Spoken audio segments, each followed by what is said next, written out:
মুজাহিদ ভাইয়ের কাছে আমি আসি। আমার আসলে খুব হোপ ছিল, আমরা কিন্তু কল্পলোক যখন শুরু করি ব্যাক ইন 2015-16, আমার আগে যে কোম্পানি ছিল স্পাইন প্রাইভেট লিমিটেড, ওটা আমরা খুব ভালো করছিলাম। শর্ট টাইমের কোম্পানি, 2-3 বছরের কোম্পানি, বাট আমরা অনেক ভালো করছিলাম। কোনো একটা কারণে আমি কোম্পানি ক্লোজ করে নতুন করে কল্পলোক শুরু করি। তো কল্পলোক শুরু করার পরে আমার প্ল্যান ছিল যে মানে প্রত্যেকটা মানুষের ভিতরে ডিলেমা আছে। হ্যাঁ, ডিলেমাটা কেমন?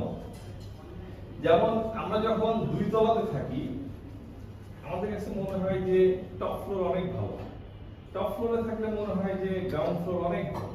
তো এরকম স্পাইনগুলো যখন ছিলাম, আমরা ইন্টারন্যাশনাল মার্কেটে কাজ করতাম, আমার কাছে মনে হয় তো লোকাল মার্কেটে কি জানি আছে দেখি। তো তখন শুরু করে আমরা লোকাল মার্কেটে কাজ করা শুরু করি এবং ভালো ভালো কিছু প্রজেক্টে করি, বিকাশে কাজ করি, এয়ারফোর্সের মতো কাজ করি, টুকটাক ভালো কাজ করছি, বাট সাইন করতে পারি।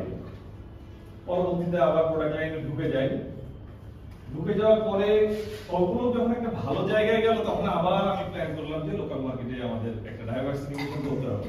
তো এর ধারাবাহিকতায় আসলে মুজাহিদ ভাই কল্পলোকে আসে এবং মুজাহিদ ভাইয়ের উপরে আসলে যেটা হচ্ছে যে উনি যখন আসলো, আমাদের কিন্তু zero knowledge about tendering process. তো মুজাহিদ ভাই এবং তার টিম মানে অসাধারণ পারফরমেন্স করছে এবং ওনারা যেটা কল্পলোকে দিয়ে গিয়েছে, বিশেষ করে যে আমরা বিবিসি প্রজেক্ট, যতই প্রবলেম তো আসলে কেউ সেদে প্রবলেম আনে না, আমাদেরও দোষ আছে বা আমিও অনেক কিছু ভুল ডিসিশন নিয়েছি।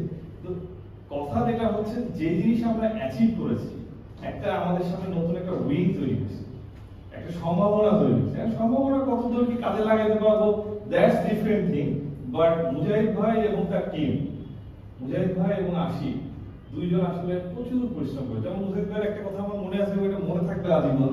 ওই যে যখন 4 আগস্টের সেই যে রাতের কথা, যে সিচুয়েশনটা এমন ছিল যে আমরা ডিভাইস লাগাই ফেলছি প্রায় 70 লক্ষ টাকা, ধরেই ফেলছি যে এই টাকা কখনো পাওয়া যাবে না। উনি ওনার জীবনের রিস্ক নিয়ে, কিন্তু লিটারালি জীবনের রিস্ক নিয়ে উনি চেকটা নিয়ে আসছে। উনি যে হোটেলে ছিল, হোটেলেও কিন্তু অ্যাটাক হচ্ছে, এটা আমাদের সবার মনে রাখা উচিত। কারণ একজন টিম মেম্বার এই পর্যন্ত রিস্ক নেওয়া ইটস টু মাচ ডিফিকাল্ট, খুবই ডিফিকাল্ট।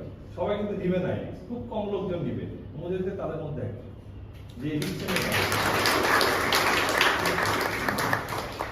মুজাহিদ ভাইয়ের সাথে আছে আশিক। কারণ একটা কথা বললে আরো অনেক কথা বলা যাবে, আমি চাচ্ছি না বেশি লেন্দি করে অন্যদের সুযোগ না দিতে।